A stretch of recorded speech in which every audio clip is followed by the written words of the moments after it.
Donc, on est sur cette collection. Donc, si on revient sur cette page d'accueil, les statistiques que cette page d'accueil de la collection nous donne, c'est un nombre de publications en texte intégral et un nombre de publications avec référence seule. Donc, un peu plus de 13 750 en texte intégral, un peu plus de 23 200 en référence seule, soit plus de 37 000 publications, quelles qu'elles soient.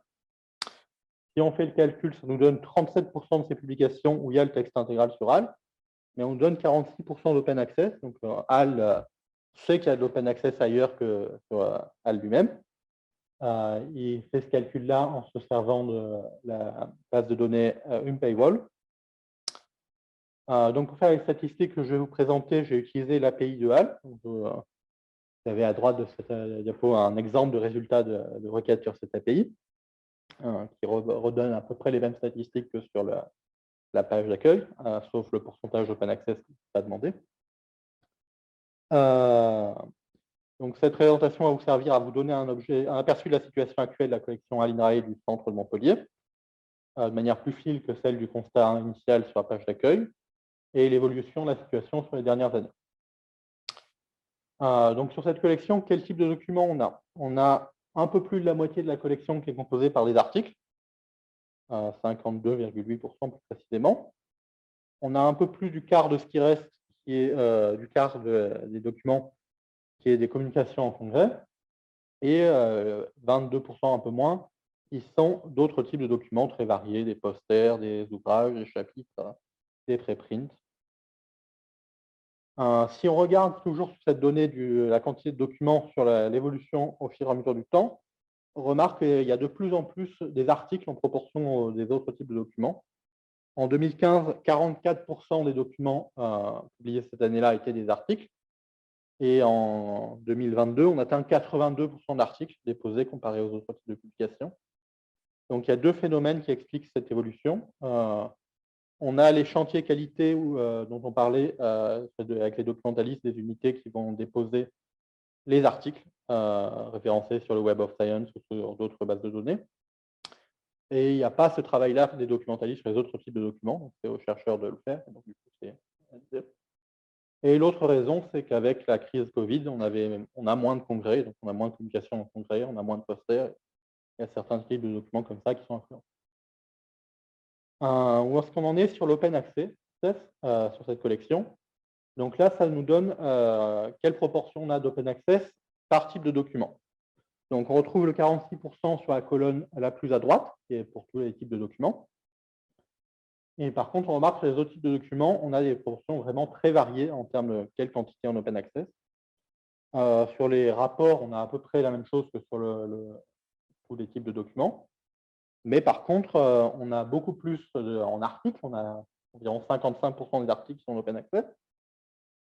On atteint plus de 90% sur les préprints. Par contre, sur les communications en congrès, on est qu'à 30%. Et sur les chapitres d'ouvrages et les ouvrages, on est encore moins d'open access.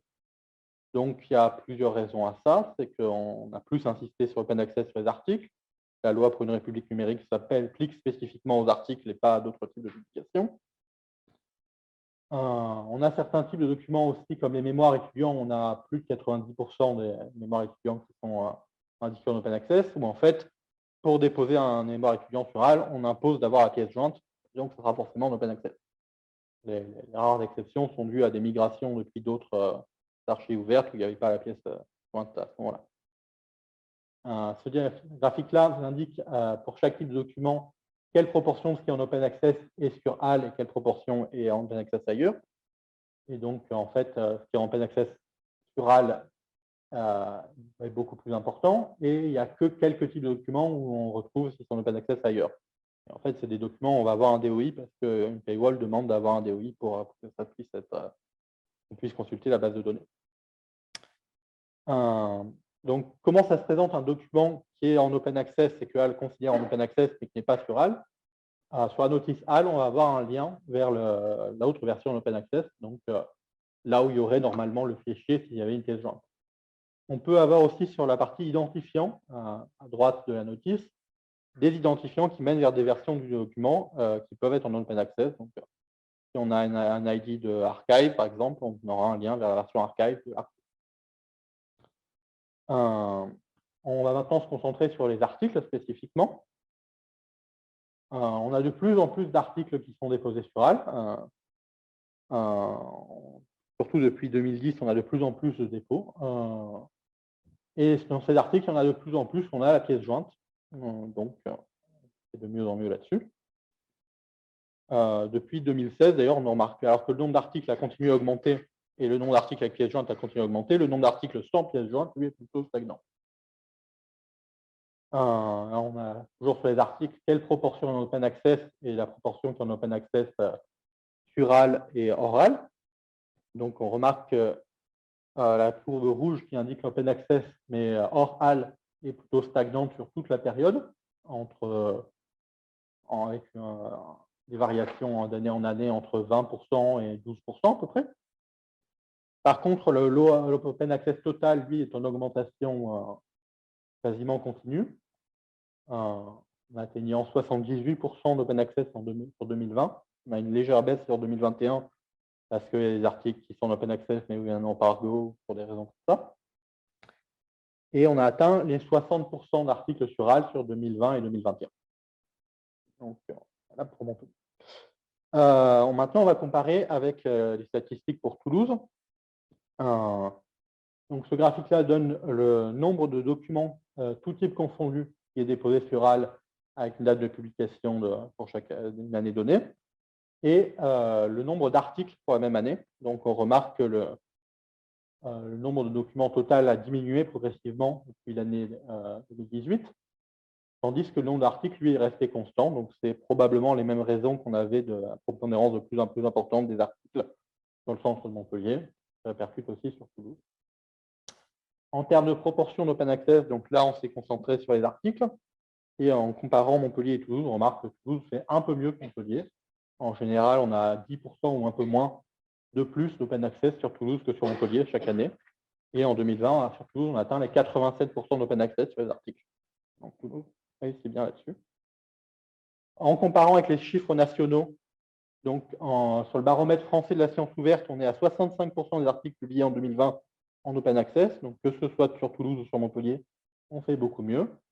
Et donc, le même graphique que Odile Audogne avait présenté dans la première intervention, on fait aussi mieux que l'INRAE national, qui avait atteint les 76,5% en 2020.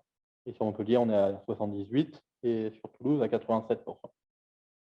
Donc, on est plutôt des centres exemplaires là-dessus. Comme on disait, il y a plusieurs formes d'open access et plusieurs limitations différentes sur les droits. Donc là, sur ces pièces jointes sur HAL, on est allé regarder quelle licence était indiquée. Donc la courbe verte qui est autour de 65% en 2015, c'est la courbe de celle où la licence n'est pas indiquée, que ce soit parce qu'on ne la connaissait pas ou parce qu'on ne l'a pas précisé quand on a fait la pièce jointe. Et la courbe rouge, l'autre courbe assez élevée, la courbe de celles qui sont en licence en Creative Commons Attribution, ou CC BY, qui est la licence la plus ouverte communément utilisée pour l'open access et qui est imposée par l'ANR depuis 2019 et par d'autres agences de financement depuis le temps S. Donc, c'est plutôt une bonne chose que cette licence qui est la plus ouverte couramment utilisée et de plus en plus fréquemment celle allant avec les documents sur HAL. Pour 2022, on arrive à 2/3 des documents en licence CC BY, 2/3 des documents déposés sur HAL, pas 2/3 des notices. Voilà. Comment faire mieux pour atteindre l'objectif de 100% d'open access?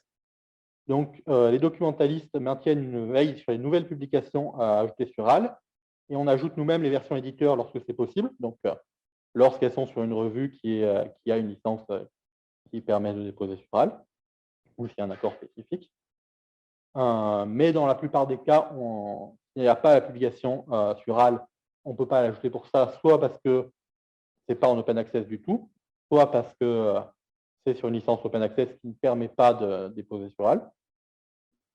Et donc, c'est pour ça qu'on va demander aux chercheurs d'utiliser la loi pour une république numérique pour déposer la version acceptée pour publication de vos articles sur HAL.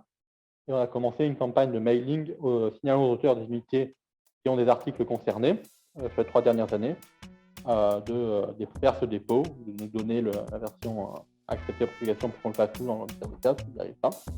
Voilà, merci.